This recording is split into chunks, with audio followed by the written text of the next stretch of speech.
Assalamualaikum warahmatullahi wabarakatuh. Jirtu kabajamtoota fi hordoftoota ayyoon warqaatan hundi keessa ashama harka fuunee baga jiraatanii eega sa'aatii kana eedan isin jedha hordoftoota kiyya.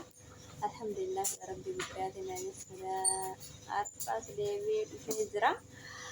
Egaa akkasii har'aa nyaata biyya arabaa tokko waliin dalaynaa jedhee qabadhee dhiyaadhee jira. Hanga dhuma viidiyoo kana nafaana ta'u. Ati dura garuu warri maatii biyyaa faaraa taatan subscribe, like, comment jechuun hin irraanfatina. Like illee godhaan sodaatina. Isinan jedha hordoftoota kiyyaa subscribe illee godhaa homaa ittiin kafaltanii hin sodaatina akkasii isinan jedha. Akkasii egaa nyaata biyya arabaa siiniyaa keessatti kudaara lukkuu wajjin akkatti foorii keessatti itti godhanii waliin ilaalla. Hanga dhuma viidiyoo kana lafaana turan affeerraa kiyya isin jedhama. Kudaara qopheeffadhee jira.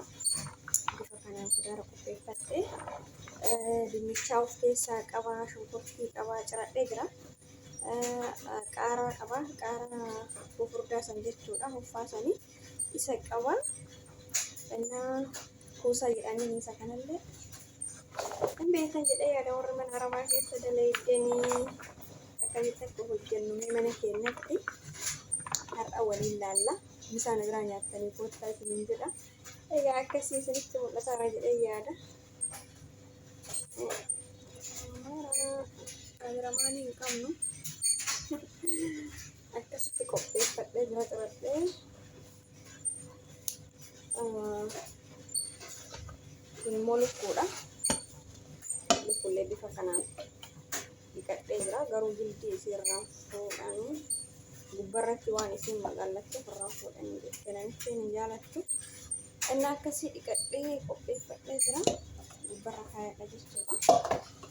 Kanallee mootiyyuu timaatimii qalladhe. Timaatimii baaraa fi xiqqoo awwaaja jedhanii san isatti godhee ittiin baay'isu jechuudha. Xiqqootti godhee bishaan wajjin timaatimii salsaa wajjin walitti qalladhe jechuudha. Irratti naquudhaafi akkasii hanga dhuma viidiyoo kana nafaana turaa isiniin jedha. Siinii haala qopheeffadhee jira.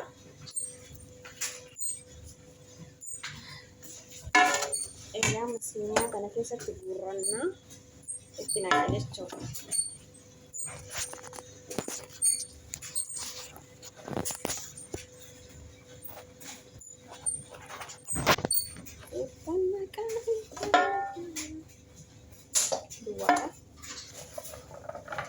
Akkasitti waliin qophaa'ee kudaara kana miksii waliin godhee jechuudha. Shunkurtii qabaa, qaaraa fufurdaa kan qabaa, akkasuma dinnichaa qabaa, kuusaa qabaa. Egaa akkasii isin waan barbaadan itti godhachuu kan dandeessanii waan mana keessan jiru kudaaraan akkasii timaatimii illee qopheeffadhee jira. Kun timaatimiidha kun. Akkasitti godhadhaa timaatimii illee. Akkasii egaa daawwattoota kiyya kun akkanatti kudaara akkanatti harkii deeffadhee jira. Amma lukkuutti galcha. Lukkuu akkasii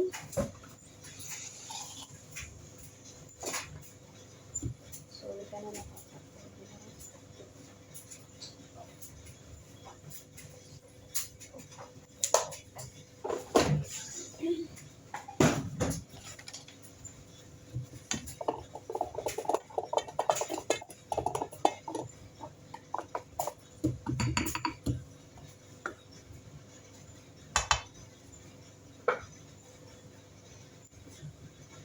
jechuudha.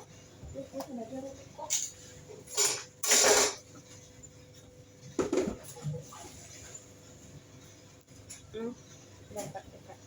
akka baaraa keessanii akka jechuun salsaa minaaminii bakka soolitti ta'an seenu akkana godhadha. Xiqqoo nama muraa bifa kanaan jechuudha. Hedduu ni oolchuu madaamiin biyyallee jaalatti. Anis immoo akkasumatti ni jaalladha. Isinis akka godhattanii nyaattan abdii qaba. Akkasiin gootan garuu ijoolleen mana Arabaa keessa jirta. Akka gootanis abdii qaba. Akkasii akka ani godhu kanatti gootamoo akka biraatti gootan isinillee koomenti jalatti naa barreessuu dandeessan yaada keessanii yoo qabaattan isin jedha hordoftoota fayyaa. Akkasii amma akkasitti naqadha. Qallaxe san akkanatti gubbarratti naqadha. Dura daakee jira maashina keessatti baaraatii jedhee salsaa jedhee timaatimii jedhee bishaan itti godhadhee daakee ture. Amma bifa kanaan gubbarratti naqadha.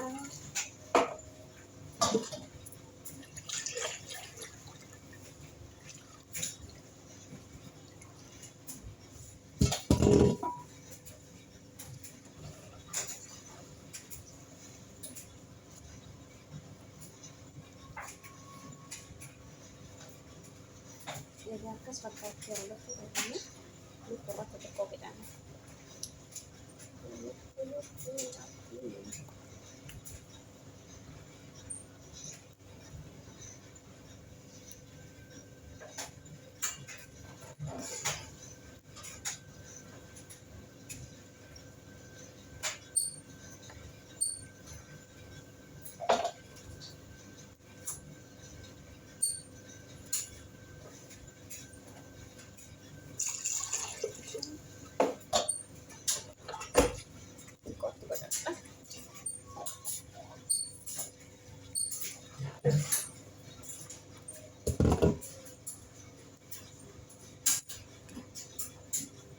Kina bifa kanaan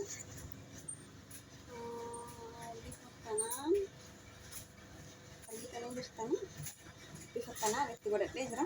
Amma gubbaa isaa kanarratti gastiirii maal jedhama sun afaan Oromootiin gastiiriin sun maal akka jedhamu sun beeku. Innaa gastiiriidhaan sirriitti qadaadee foorii keessa kaaya. Foorii keessa kaayee sa'aatii takka yookaan daqiiqaa 40 ho'iinsa foorii keessaniitiin keessa godhaa. Booda achi keessatti bilchaataa. Yoo inni bilchaate jala bichaa qabsiisa jechuudha. Amma booda immoo irraa banee gastirii irraa banee lukkuu kana gubbarra baasee yoo isin jala tartes gubbaa isii magaalessa.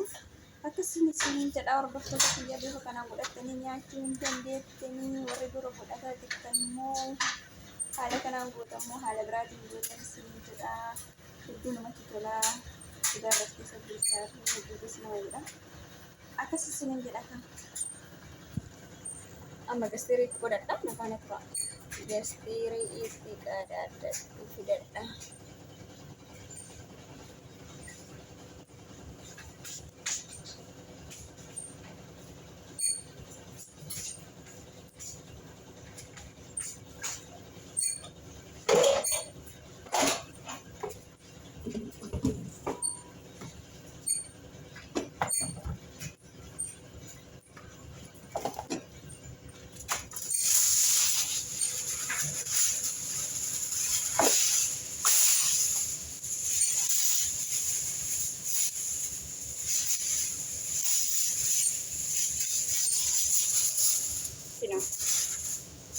Akkasitti jecha nama yookaan sadii hin leeffeetan hanga barbaadanii fakkaatanii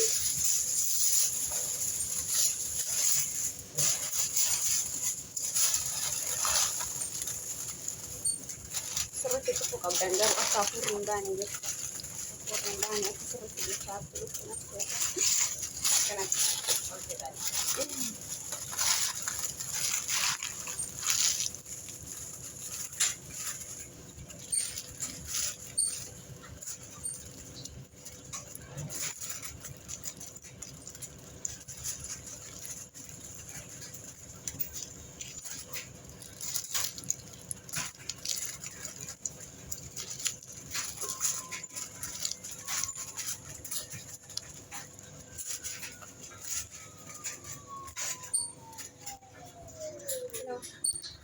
Bifa kanaan itti jira.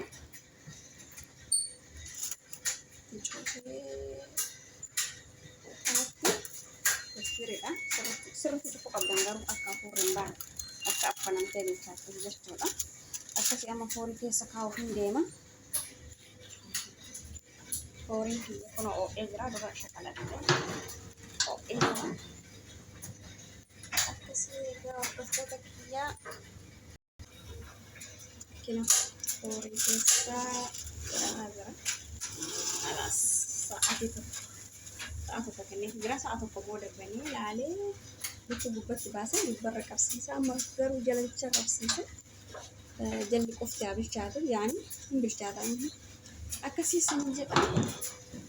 Akkas fakkaatti hordoftoota kiyyaa hanga inni bilchaatu waan biraa hojjedha. Yeroo zafaa hojjedha.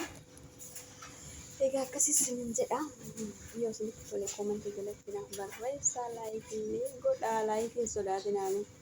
Warra chaayinaala gurguddaa qabuuf sodaattanii warra chaayinaala reefu banatu kana maal akka ta'u sirriitti sodaattanii iyyuu warra chaayinaala isaa gurguddaa ta'e iyyuu hangana hunda laayikii hin gootanii hangana hunda sabskiraayib illee hin gootanii haa ta'u egaa wal jajjabeessinu garuu wal jajjabeessuu aadaa kennaa ta'u sabskiraayib illee waliif haa goonu laayikii illee walii haa goonu walitti hin qusatanii hin jedha ilmaan Oromoo akkasii hanga viidiyoo biraatii walitti deebinutti assalaamu alaikum warahmatullaahi wabarakaatu yoo natti tolee booda yoo siif bilchaattee madaamin xiyyan dhufin isinitti agarsiisa yookaan immoo kalaas tartiiba inni ittiin godhamu isinitti agarsiisee jira nagayaan naa jiraadha isiniin jedha.